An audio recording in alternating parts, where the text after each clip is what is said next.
Bonjour à toutes, aujourd'hui je vais vous présenter une vidéo tutoriel qui va vous expliquer comment utiliser les pinceaux de détail qui me servent à faire les trois motifs principaux, les gouttes, les arabesques et les feuilles. Donc tout d'abord je travaille très souvent à la peinture acrylique puisque c'est vraiment le moyen le plus simple de faire des motifs très fins. Donc pour ça j'ai dilué ma peinture acrylique, il faut vraiment beaucoup la diluer et ne jamais travailler avec une peinture acrylique sèche, sinon vous n'arriverez vraiment à rien. Ensuite je choisis mes pinceaux de détail, donc vous allez voir qu'ici j'en utilise deux, tout simplement pour vous montrer qu'on n'est pas obligé d'utiliser un pinceau très fin. Donc je trempe mon pinceau dans la peinture et très important, à côté de ma palette, vous allez voir comment je fais, j'enlève ma peinture. On ne peut pas dessiner directement avec la peinture que l'on a pris, tout simplement parce qu'il y en a trop sur le pinceau. Donc je la prends, à côté je l'enlève pour qu'il soit vraiment tout fin, on dirait qu'il n'y a vraiment rien dessus, vous voyez. Puis je fais mes dessins. Donc pour faire les gouttes, là vous voyez bien ce que je fais, en fait je tire un trait très doucement sans appuyer.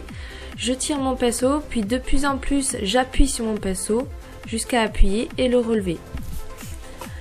Donc là je vous montre avec le deuxième pinceau de détail, évidemment vous avez toutes les infos dans la description concernant les références des pinceaux. Donc je penche mon pinceau dans le sens de la goutte, j'écrase pas mon pinceau, je tire, puis je l'écrase de plus en plus. Et je le relève évidemment. Donc quand vous relevez le pinceau, il ne faut plus tirer le pinceau, il faut appuyer sur place.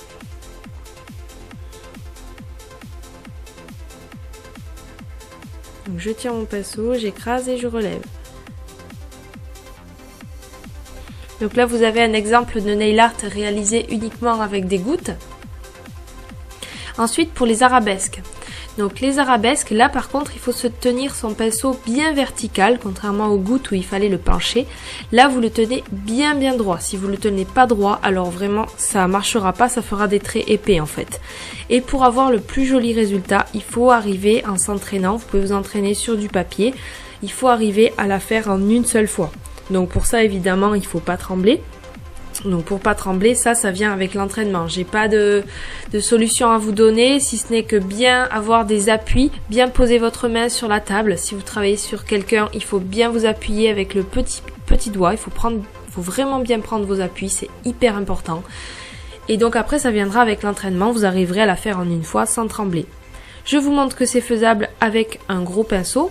Donc en fait l'important c'est la pointe. La pointe doit être très fine. Si vous achetez des pinceaux de qualité, ils seront bien taillés. Si vous achetez évidemment des pinceaux pas chers sur eBay, alors là ils seront taillés au bout en carré et vous arriverez vraiment à rien faire avec ces pinceaux là. Donc là un autre exemple en mélangeant les arabesques et les gouttes. Ensuite je vais vous montrer comment faire les feuilles. On me demande beaucoup en formation comment faire ces feuilles là. Donc pour ça, vous tirez un trait super fin, vous écrasez le pinceau et vous refaites très fin. Et vous faites un trait bien droit. Ensuite, la même chose de l'autre côté. Au début, on ne fait pas se toucher les deux traits. Puis on fait pareil, on tire, on écrase et à partir de la moitié, on rejoint les deux traits pour que ça ressemble à une feuille. Mais il ne faut surtout pas faire de parenthèses en fait. Si vous ne faites pas des traits bien droits, ça ne ressemblera pas à une feuille. Donc voilà, avec le gros pinceau, on arrive évidemment à faire des feuilles encore plus grosses. Je m'en sers pas mal pour faire sur les pieds, comme ça on voit bien de loin ce que je fais. Pour nettoyer les pinceaux, donc quand on utilise de la peinture acrylique, on les nettoie dans de l'eau.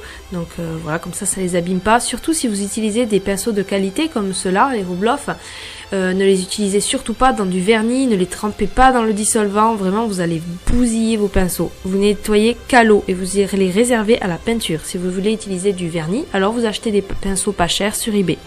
Ensuite, là, vous voyez ce que je fais dans ma main. Quand je l'ai essuyé dans l'eau, je l'écrase contre ma main pour bien enlever les résidus qui se sont coincés dans le fer en fait. Puis tous les mois j'ajoute de l'huile à cuticule, de l'huile d'olive ou du baume pour les lèvres, enfin n'importe quoi, quelque chose de gras, tout simplement parce que c'est du poil naturel et qu'il faut les hydrater pour qu'ils restent comme neufs. Donc ceux-là ça fait plus d'1 an que je les ai et vous voyez qu'ils sont vraiment tout neufs. J'espère que cette vidéo vous a aidé. Dites-moi dans les commentaires si vous voulez d'autres vidéos tutoriels qui peuvent vous expliquer différentes techniques comme ça pour le matériel. Puis moi je vous dis à bientôt pour le vidéo nail art que j'avais sur les doigts.